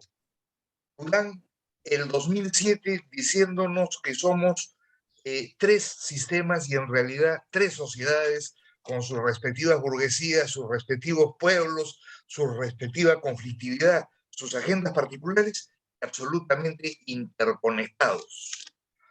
Y claro, han tenido que pasar 15 años para que nos demos cuenta que eso pasaba por debajo de nuestras narices. Desde el 2012, Martuchelli y sus miradas sobre la informalidad y en realidad la desformalidad. la desvinculación de la sociedad emergente señalada hasta el aburrimiento por distintos trabajos, los más de ellos de las regiones. La discusión no tenida sobre los pendientes de la transición liderada por el presidente Paniagua, o los limitados y poco discutidos diagnósticos sobre minería ilegal, tala y la economía de la coca y sus redes y su peso. Ya, ¿por qué todo eso, que han sido evidencias que no es que nos aparecen ahora, fueron obviadas? Y fueron obviadas, insisto, por las izquierdas, de las que, digamos, me reivindico parte, y por lo tanto de las responsabilidades de esas izquierdas también, pero también de este mundo de las ONGs y de la sociedad civil, que se irrogó desde que surgió en los años 80 la capacidad de reflexión y pensamiento. Entonces, señalo esto porque lo que es claro es que en los divorcios y en las fracturas que vivimos hoy día, digamos, nosotros, y cuando digo nosotros estoy hablando a este tipo de espacios de los que obviamente soy parte también, no somos exactamente parte de los movilizados con más fuerza. Gracias.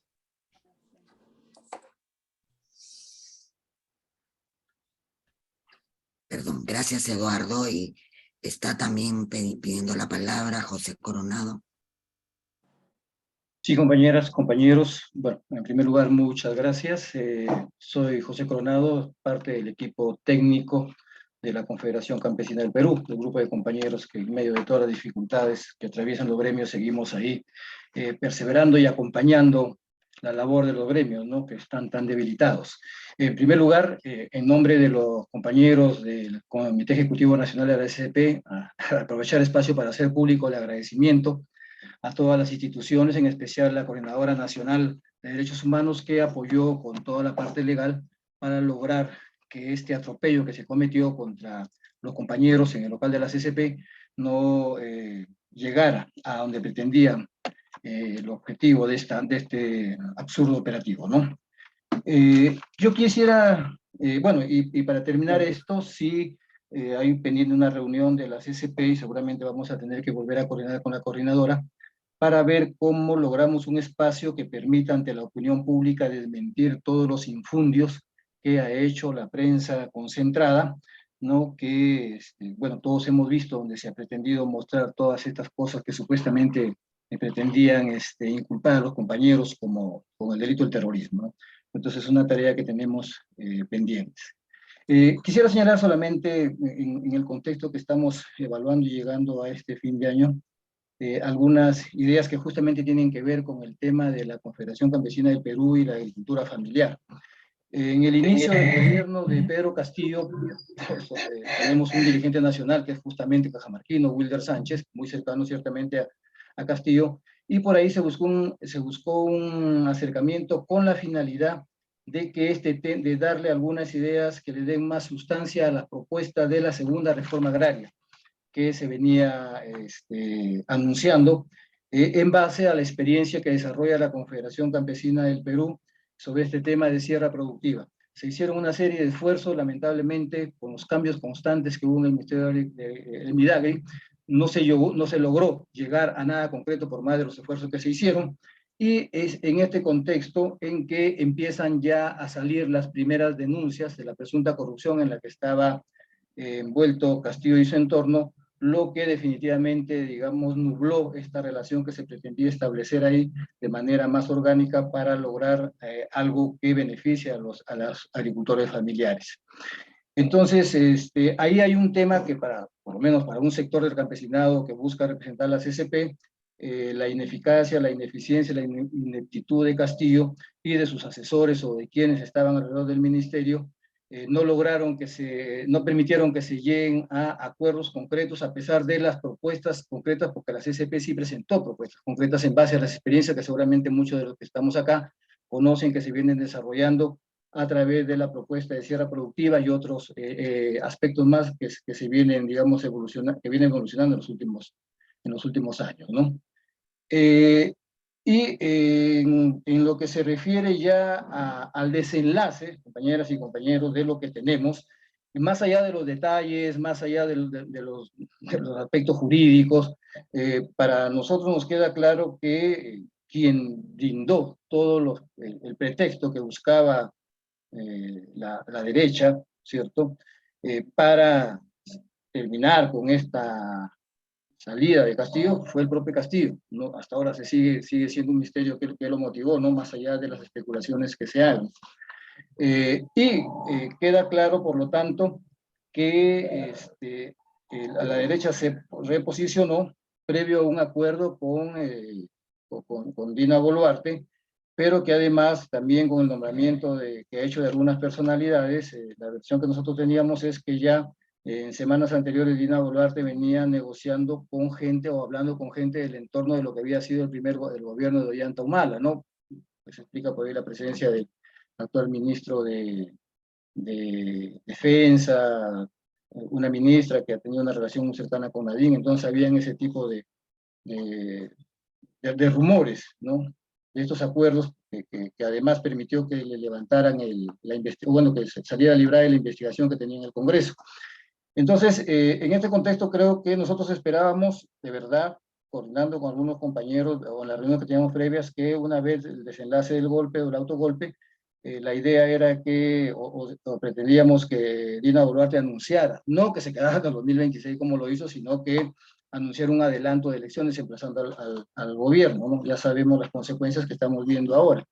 Entonces, en esta situación, en la Confederación Campesina del Perú, nosotros creemos que nos encontramos en una situación excepcional y que en situaciones excepcionales no se pueden responder con medidas de situaciones normales como la que pretenden en el Congreso cuando plantean elecciones en un plazo mayor de 1 año, de 9 meses y todo lo demás. Creemos que situaciones excepcionales requieren de medidas excepcionales y que las movilizaciones van a continuar justamente en esa línea, en base a las 3 o 4 propuestas que tienen que ser motivo de negociación, porque como lo han señalado muchos compañeros y compañeras, más allá de toda la estigmatización o satanización que se quiere hacer del movimiento que está en la calle, es gente que tiene experiencia en este tipo de movilizaciones. Es gente que ha pasado por una serie de protestas regionales y nacionales y que tiene alguna experiencia en plantear plataformas para poder negociar. Y más aún con un Congreso con las características que todos conocemos. Y una situación final que de alguna manera se ha señalado y que también nosotros lo queremos expresar, es que creo que ha faltado iniciativa de todos los sectores, ¿no? Políticos, sociales, de izquierda, en el sentido de haber logrado, visto el escenario que se venía, haber intentado lograr una coordinación nacional que pudiera dar una mejor orientación al movimiento que se venía. Con todas las dificultades del caso, con todas las complejidades, ¿cierto? Creo que habían experiencias previas, por ejemplo, todo lo que fue este movimiento, ¿no? Aqueico, que logró consolidar una coordinación nacional. Creo que por ahí se pudo haber logrado, ¿no? Que todas estas luchas que se anunciaban a nivel regional se pudieran haber centralizado con una dirección política, una dirección social que hubiera permitido tener una mejor negociación. Entonces, esas son algunas ideas que queríamos compartir con compañeros. Creo que sí. Cualquier cosa yo te dejo ahí. Gracias. Gracias, José. Vamos a dar la palabra a Pilar y a Rocío por si tienen algunos comentarios finales para ya ir cerrando la sesión. Gracias. Gracias. Muy breve porque estamos sobre la hora, ¿no? Sobre lo que dijo Isya, yo quisiera solo recordar 2 cosas. Creo que hace muy bien los que le dijeron que se apartara, ¿no? Para que no entren infiltrados. Creo que parte de las tareas de los que participan en las movilizaciones es, primero, separar a todos estos violentistas que mencioné en mi intervención anterior, pero segundo, persuadir a la población que se moviliza que la mejor arma es movilizarse masivamente y pacíficamente, porque así consigue respaldo del resto de la ciudadanía, y convencerlos de que la violencia lo único que logra es aislarlos y darle armas a los que quieren criminalizar la violencia, ¿no? Perdón, las movilizaciones. En cuanto a Fred, que pregunta quién asesora a Dina, mi impresión es que Dina está absolutamente sola, perdida en el espacio, y eso está siendo aprovechado por los sectores, ¿no?, de las Fuerzas Armadas y también por los sectores de derecha. Por ejemplo, es increíble que haya nombrado en la DINI, ¿no es cierto?, a una persona que te dice que no hay conflicto social, que no hay ni siquiera vándalos, sino lo que hay es una insurgencia terrorista, ¿no? Ya con solo ese diagnóstico no lo deberían de haber nombrado, pero recuerden que este señor trabajó con Cueto antes, ¿no? Entonces, su terrible aislamiento y su falta de respaldo la está poniendo en brazos, ¿no es cierto?, de los que tienen una agenda ultraderechista, ¿no? Y luego, en cuanto a lo de la descohesión social que él menciona, eso es fruto de largos procesos que hemos vivido. La crisis económica que fue muy fuerte, ¿no es cierto?, que hizo que borráramos ya los espacios entre descanso, trabajo y activismo, nos dedicamos solo a trabajar, el terrorismo que nos destruyó, la represión, etcétera. O sea, ahí tendríamos, si quieren, que dedicar una sola reunión de estas, ¿no?, a qué es lo que explica gran descohesión que hoy nosotros vivimos, ¿no? Y en cuanto a lo que planteó Mario, el narcotráfico es importante para explicar muchas de las cosas que suceden, pero la minería ilegal lo es igualmente importante, y también las otras actividades ilegales, ¿no?, que son distintas a las informales y a las formales. Y creo también que ese es otro tema que deberíamos de trabajar el año que viene en este espacio, ¿no? Y en cuanto a lo que plantea Bayón, yo tengo dos ideas, ¿no? La primera es que esta que tú has señalado tan detalladamente, Eduardo, responde a que hace tiempo que dejamos el trabajo de bases. Yo creo que es importante volver a retomar el trabajo diario y cotidiano con la gente, pero también responde a la crisis de los partidos políticos, y eso también incluye a los partidos políticos de izquierda, porque recuerden que los partidos era el espacio donde se miraba la realidad, se tenía una visión de cómo modificar y transformar esa realidad, y eso nos daba una comprensión amplia del conjunto. Hoy las ONGs, cada una está en su jardín, también han perdido la visión de conjunto, ¿no? Y lo último que quisiera señalar es que el otro grave problema es que no hay liderazgos, ¿no?, que sean reconocidos por la población. Me llamó mucho la atención hoy en un programa que vi, ¿no es cierto?, que informaban que habían ido 3 ministros a negociar con los mineros ilegales de Chala y no se había presentado ningún delegado de esos mineros para negociar, que con los únicos que han conversado es con el alcalde actual y con el alcalde recién, ¿cómo se dice?, electo, ¿no? Y entre las razones que parecían explicar esto era que no había pues un interlocutor reconocido por todos, otro era el temor a la represión, etcétera. Entonces es esa falta de liderazgos reconocidos, legítimos, lo que también explica mucho de lo que estamos viviendo. Gracias. Gracias, Pilar. Rocío. Bueno, a ver, primero quería contestarle a Aisha, porque me he quedado muy preocupada de varias cosas que ella ha mencionado. En primer lugar, quería dejar como bien clara mi posición, ¿no? Yo estoy convencida de que Dina Boluarte se tiene que ir. Estoy convencida de eso. Y es más, en diferentes espacios he pedido su renuncia. Eso no implica, digamos, que la lectura que yo tengo, tal vez jurídica, ¿no?, de lo que está sucediendo hoy en día, es que no es todavía un gobierno cívico-militar, lo que no significa que no lo sea pronto. Y lo que yo digo, y mi calificación es la siguiente: se trata de un gobierno tutelado por las Fuerzas Armadas. Tutelado por las Fuerzas Armadas. Precisamente por lo que acaba de decir Pilar, porque Dina está sola. Pero no sé si sola, bueno, con sus técnicos que la acompañaban en el ministerio, en el MIDIS, ¿no? Con las personas con las que ha venido trabajando desde el Club Apurímac. Pero eso no ha implicado tener, digamos, no tiene un partido, no tiene una bancada y no tiene el pueblo. Está sola, pues. Eso, uno. Entonces, gobierno tutelado por las Fuerzas Armadas, con una presencia importante, digamos, en la toma de decisiones de los servicios de inteligencia, lo cual es terrible, en cualquier momento se podría convertir en un gobierno cívico-militar. Y eso nos lleva directamente a una dictadura. No nos olvidemos situaciones previas en otros países, como el caso, que es muy diferente, por supuesto, ¿no? Pero como el caso de Isabelita Perón en Argentina, que, o sea, un gobierno tremendamente débil, como una persona que no sabía tomar decisiones y totalmente, digamos, aconsejada por la AAA, por la Alianza Anticomunista Argentina, tomó las peores decisiones y los militares la agarraron y la embarcaron y fueron largues. Y eso puede suceder en cualquier momento también, ¿no? Además, hay otra cosa sumamente importante que tenemos que tener en consideración. El presidente de este Congreso, el ex general William Zapata, es una persona que tiene un proceso de violación de derechos humanos. Salió la sentencia y obviamente él salió libre de polvo y paja.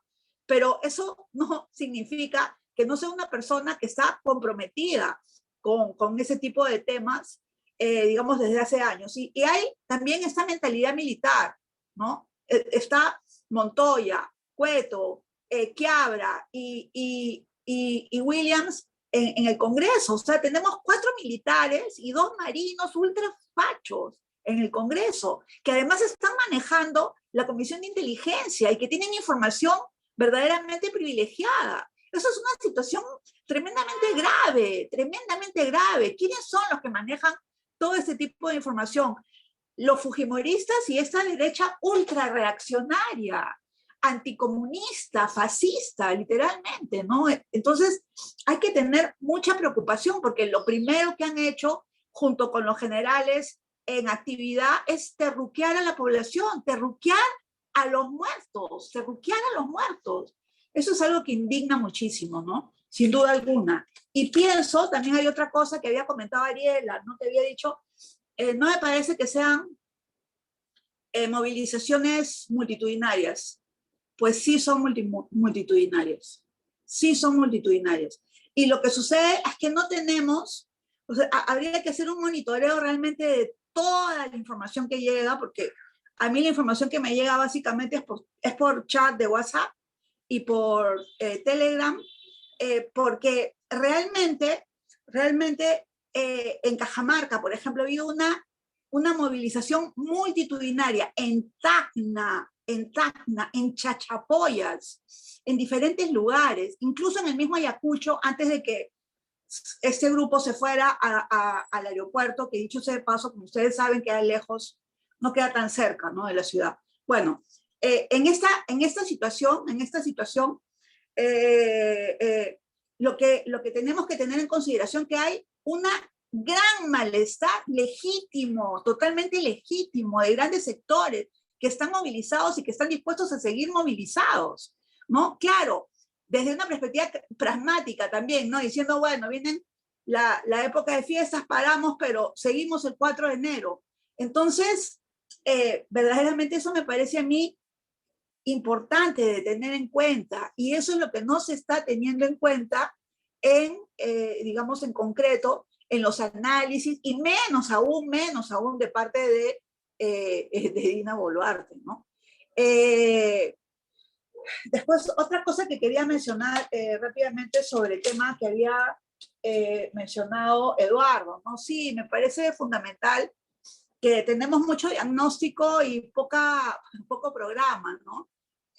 Y algo que ha dicho también Pilar, ¿no? Y que de verdad a mí me parece sumamente importante. Miren, yo soy de la generación que estudió en San Marcos en medio del conflicto armado, que fue muy difícil verdaderamente, donde habían posiciones recalcitrantes y donde no se discutía, sino que se peleaba directamente, ¿no?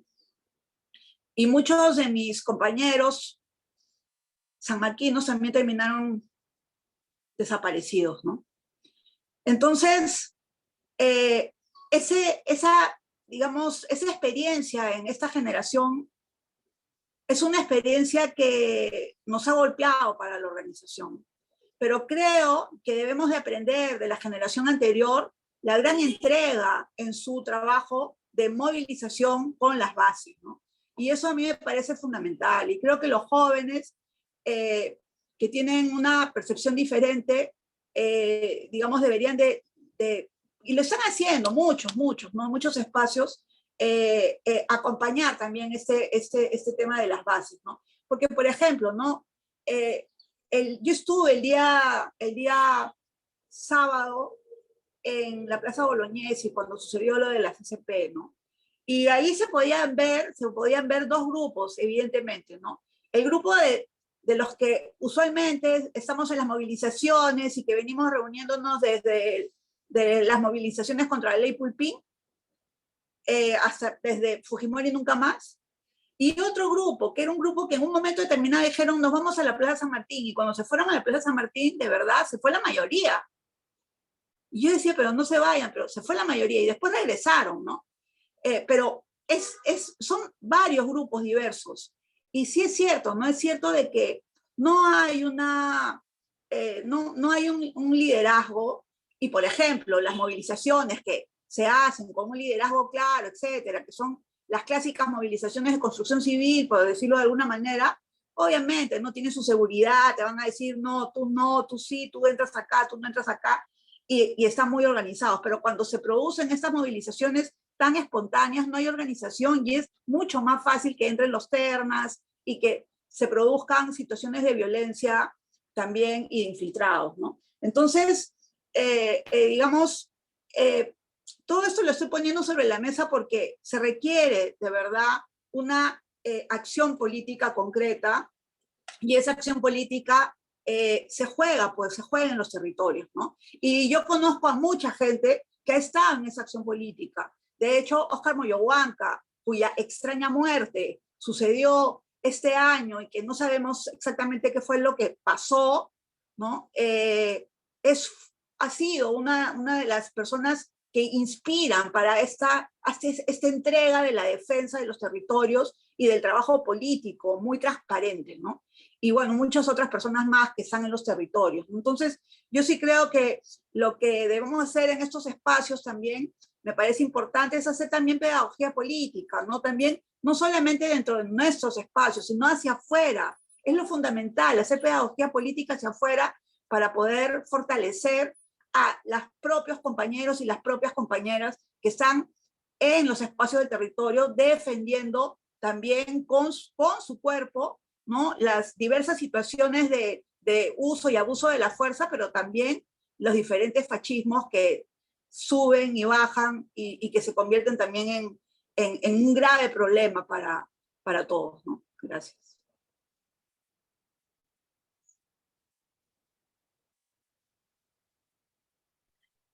Muchísimas gracias a Rocío, a Pilar, por haber motivado este diálogo, a todas quienes han participado haciendo uso de la palabra y que nos permiten ir entendiendo de mejor manera lo que sucede con nuestro país. Si pueden prender de sus cámaras para hacer la toma final del año,